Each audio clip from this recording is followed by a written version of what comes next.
요한복음 15장 1절에서 10절까지 말씀입니다. 요한복음 15장 1절에서 10절까지 말씀 우리 한 절씩 교독하겠습니다. 제가 먼저 읽겠습니다. 나는 참 포도나무요 내 아버지는 농부이시다. 내게 붙어 있으면서도 열매를 맺지 못하는 가지는 아버지께서 다 잘라버리시고 열매를 맺게 하시려고 손질하신다. 너희는 내가 너에게 말한 그 말로 말미암아 이미 깨끗하게 되었다. 내 안에 머물러 있어라. 그리하면 나도 너희 안에 머물러 있겠다. 가지가 포도나무에 붙어 있지 아니하면 스스로 열매를 맺을 수 없는 것과 같이 너희도 내 안에 머물러 있지 아니하면 열매를 맺을 수 없다. 나는 포도나무요 너희는 가지다. 사람이 내 안에 머물러 있고 내가 그 안에 머물러 있으면 그는 많은 열매를 맺는다. 너희는 나를 떠나서는 아무것도 할 수 없다. 사람이 내 안에 머물러 있지 아니하면 그는 쓸모없는 가지처럼 버림을 받아서 말라버린다. 사람들이 그것을 모아다가 불에 던져서 태워버린다. 너희가 내 안에 머물러 있고 내 말이 너희 안에 머물러 있으면 너희가 무엇을 구하든지 다 그대로 이루어질 것이다. 너희가 열매를 많이 맺어서 내 제자가 되면 이것으로 내 아버지께서 영광을 받으실 것이다. 아버지께서 나를 사랑하신 것과 같이 나도 너희를 사랑하였다. 너희는 내 사랑 안에 머물러 있어라. 너희가 내 계명을 지키면 내 사랑 안에 머물러 있을 것이다. 그것은 마치 내가 내 아버지의 계명을 지켜서 그 사랑 안에 머물러 있는 것과 같다. 아멘. 잠깐 영상을 하나 보겠습니다.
할렐루야. 예수님이 부활하셨습니다.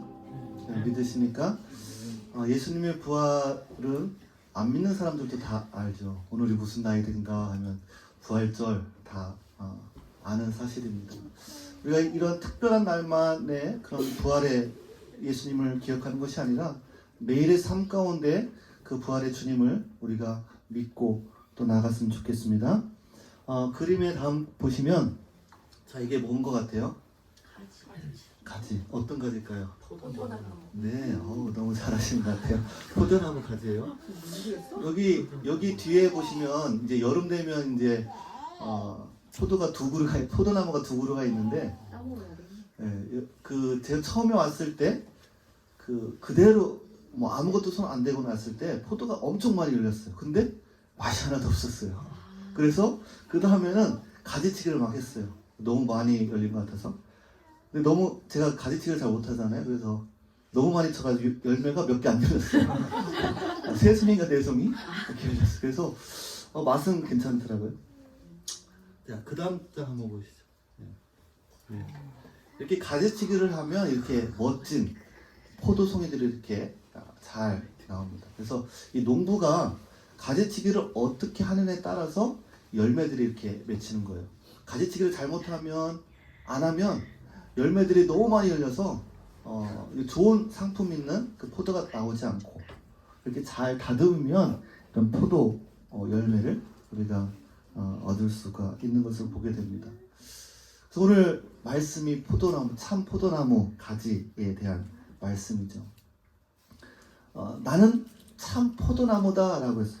참이라는 것은 뭐냐면 진실하다, 진짜 그런 얘기거든요. 그러면 진실하지 못한 포도나무도 있다라는 거잖아요. 참된 포도나무는 예수님이시다. 그리고 내 아버지는 농부시다라고 말씀하고 있습니다.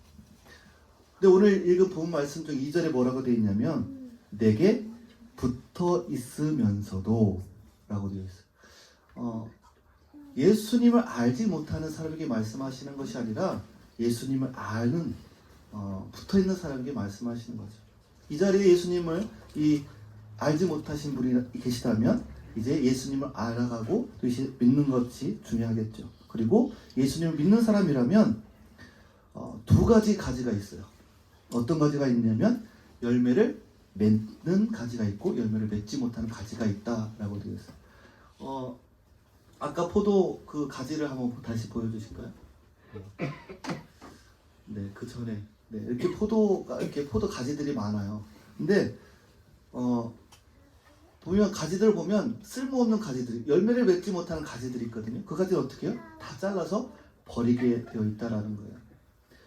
내게 붙어 있으면서도 열매를 맺지 못하는 가지는 아버지께서 다 잘라 어떻게 한다고 버리시고, 열매 맺는 가지는 더 많은 열매를 맺게 하시려고 손질하신다라고 기록을 하고 있는 것을 보게 됩니다. 그러면 우리가 가지라고 했는데 나는 그러면 어떤 사람인가 한번 생각해 보시기 바랍니다. 나는 열매를 맺는 사람인가 아니면 나는 열매를 맺지 않는 그런 가지인가. 그러면서 열매를 맺는 가지가 되려면 어떻게 해야 되냐고 말씀하시냐면 4절에 보니까 내 안에 머물러 있어라 라고 되어 있어요. 내 안에 머물러 있어라. 주님 안에, 예수님 안에 머물러 있어라 라고 말씀하고 있어요. 그러면 나도 너희 안에 머물러 있겠다 라고 말씀하고 있어요. 열매를 맺는 방법이 뭐라고 그랬어요? 주님 안에 머물러 있는 거라고 그랬어요. 그런데 이게 쭉 읽어보시면 내 안에 머물러 있어라. 그러면 나도 너희 안에 머물 것이다. 계속 반복적인 말씀이 나와요. 순서가 바뀌지 않아요. 뭐가 먼저예요? 내 안에 머물러 있어라. 내가 그리스도 안에 먼저 머물러 있어야 된다라는 거예요. 그러면 주님이 내 안에 머물러 계시겠다라고 말씀을 하고 있습니다. 여러분이 정말 주님 안에 머물러 계십니까? 나는 예수님 믿어. 그러면 내 안에 예수님이 계시는 걸 여러분 알고 계시나요? 내 안에 예수님이 내 안에 예수님이 계시면 열매를 맺게 되어 있다라는 거예요. 내 안에 예수님이 계시면 내 입술이 진리의 말씀을 말하고 또 내 마음에 어떤 그런 화나 분노나 이런 것들의 말이 나오려고 할 때 어떻게 돼요? 절제하겠죠. 내 입술에 파수꾼을 세워서 그 말이 나오지 않도록 하겠죠. 예수님이 내 안에 계시니까. 오늘 말씀은 너무나도 중요한 말씀입니다. 예수님을 믿는 것 너무나도 중요한데요. 내 삶 가운데 주님이 열매를 바라고 계시는 거예요.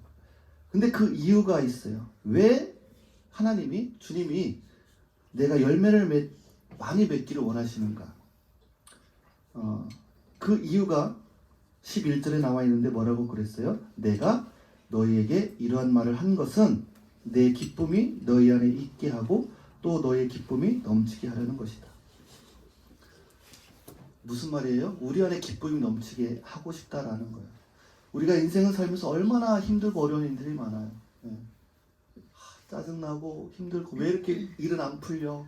또 아픈 것도 많고 또 해결해야 될 거 많고 참 힘든 일들이 많이 있어요. 그런데 주님이 그러한 인생 가운데 고난 가운데 있는 사람들에게 주님이 정말 원하시는 것이 뭐냐면 너희 안에 기쁨을 주고 싶다라는 거예요. 그렇게 하기 위해서 이렇게 살아라 라고 말씀한 이 열매들을 맺어라 라고 우리에게 말씀하시는 거예요. 여러분 광야 시대는 어떤 삶이었어요? 불평 불만의 시대였어요. 하나님을 원망하고 불평했던 시대였어요. 그 입술에 하나님을 불평하고 불만하고 서로 시기하고 질투하는 일들이 많이 있었어요. 육신의 사람이었다라는 거죠. 갈라디아서에 보면 이런 말씀이 육체의 행실은 어떤 거가 있냐면 음행과 더러움과 방탕과 우상 숭배와 마술과 원수 맺음과 다툼과 시기와 분냄과 분쟁과 분열과 파당과 질투와 술 취함과 흥청망청 먹고 마시는 노름과 그와 같은 것들입니다. 네. 이러한 것들이 있는 것은 예수님이 없는 삶이에요. 다시 한번 읽어드릴게요. 음행과 더러움과 방탕과 우상 숭배와 마술과 원수 맺음과 다툼과 시기와 분쟁과 분냄과 분열과 파당과 질투와 술 취함과 흥청망청 먹고 마시는 노름과 그와 같은 것들이다. 여러분 그렇다면 여러분 예수님을 믿는 사람들에게 이러한 것은 멀어지는 것이죠. 교회 안에서 다툼과 시기와 분냄, 분쟁, 분열이 있다라고 하는 것은 뭐예요? 예수님이 없다라는 거예요. 그런데 성령의 열매, 예수님이 계시는 교회는 성도는 사랑과 기쁨과 화평과 인내와 친절과 선함과 신실과 온유와 절제가 있다라고 말씀을 하는 거예요.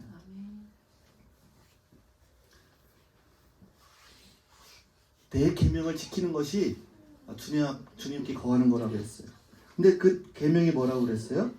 내가 너희를 사랑한 것 같이 너희도 서로 사랑하라. 그 계명이 사랑이라는 거예요. 내 친구를 위해서 자기 목숨을 내놓는 것보다 더 큰 사랑은 없다라고 말했어요.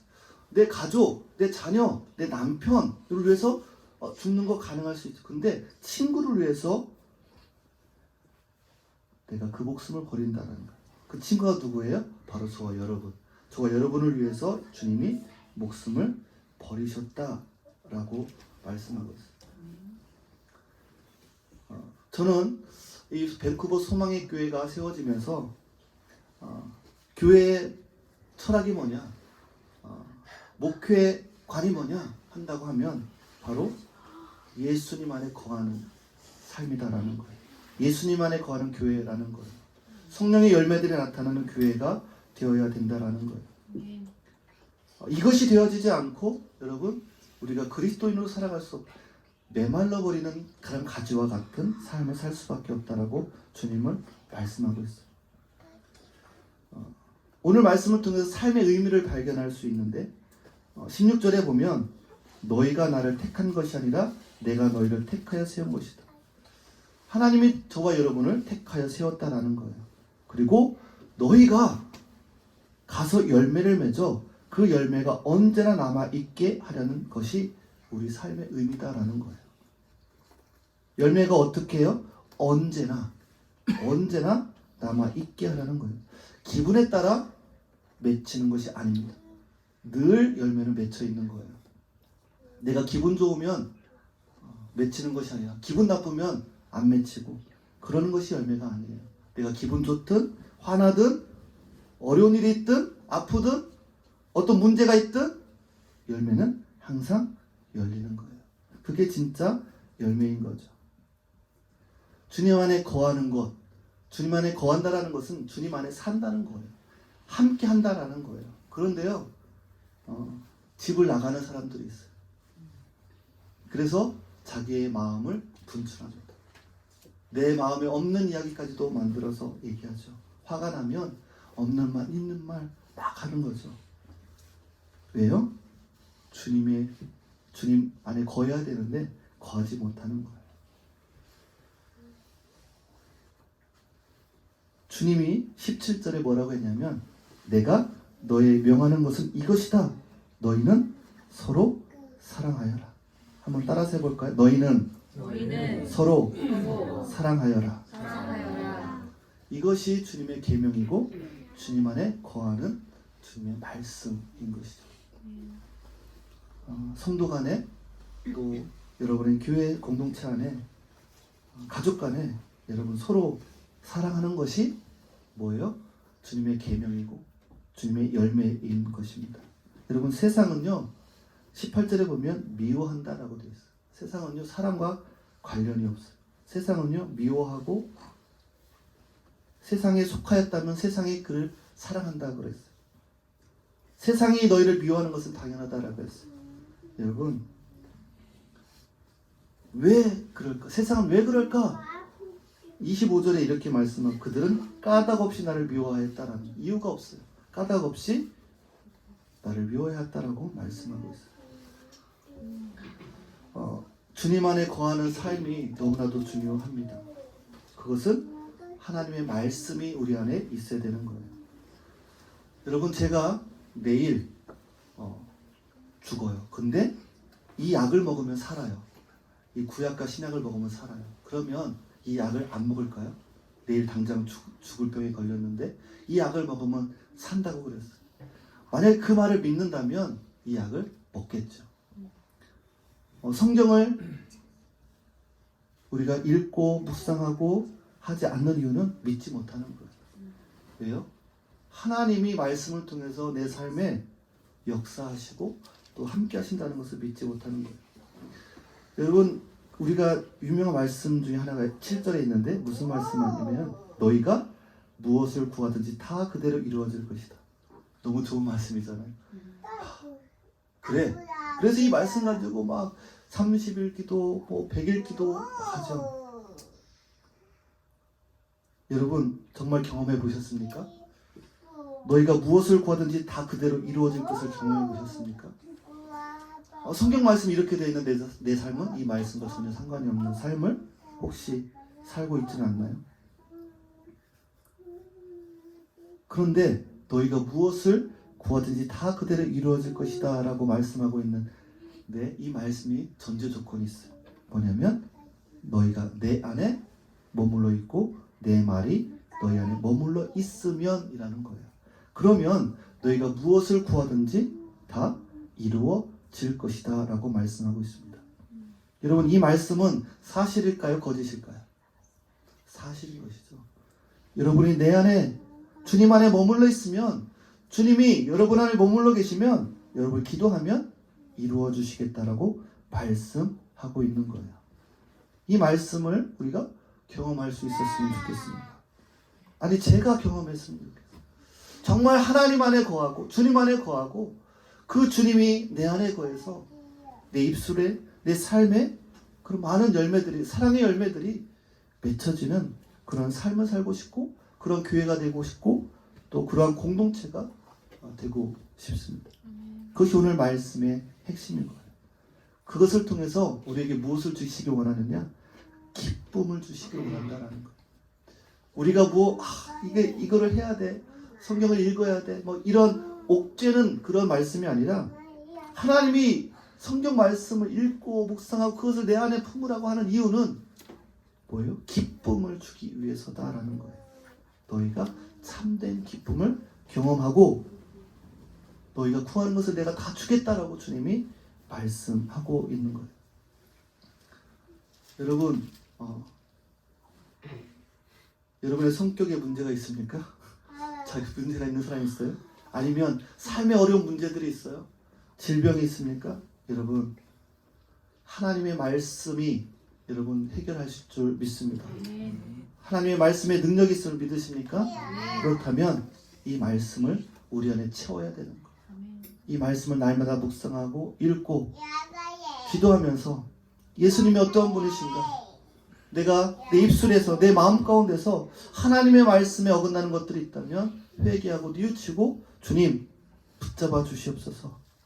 하나님 이 사랑의 열매를 맺을 수 있도록 하나님 도와주시옵소서. 그렇게 기도하고 나가는 것이 우리의 삶인 것이죠.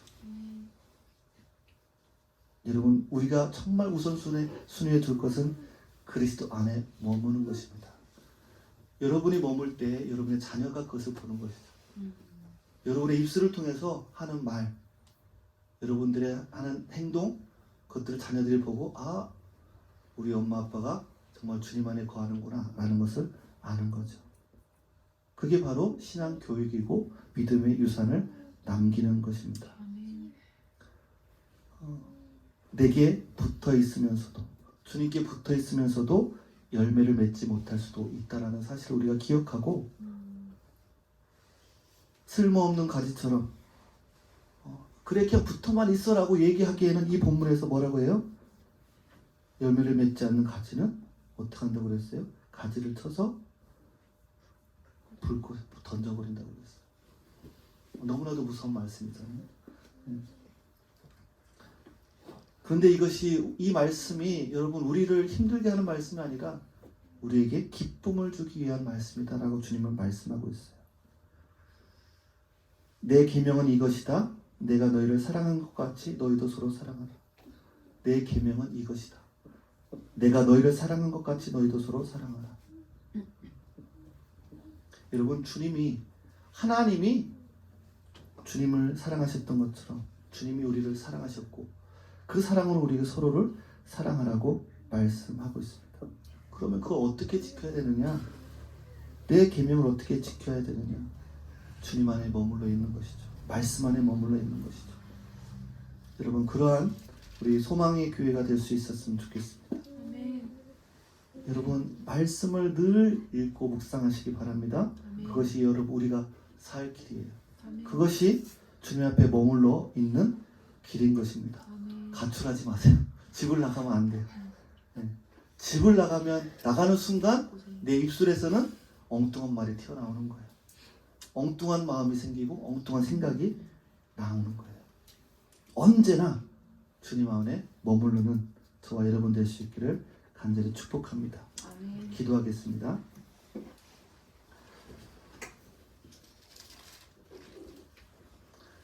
살아계신 아버지 하나님,